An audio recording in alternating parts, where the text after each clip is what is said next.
Samantala, presyo ng puto kalasyaw tumaas ng 10 piso kada kilo dahil daw sa pagtaas ng presyo ng ilang sangkap. Tunghayan sa report.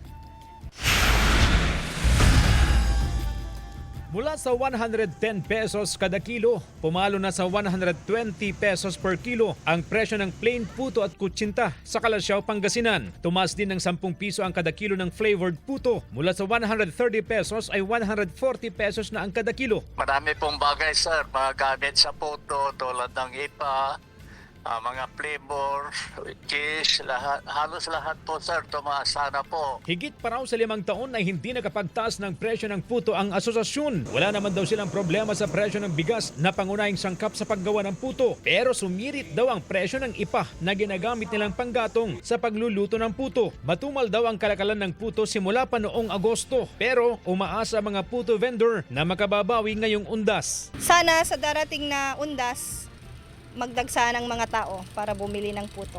Hindi raw naramdaman ni Ginang Ani ang taas presyo, kaya bumili pa rin ng pasalubong na puto na iniuwi sa Bayambang kaninang umaga. Masarap po siya, kaya galing po ako dyan sa Senior Tesoro. Pag nagpupunta pa ako dyan, dumadaan na pa ako dito. CJ Torida, One North, Central Luzon.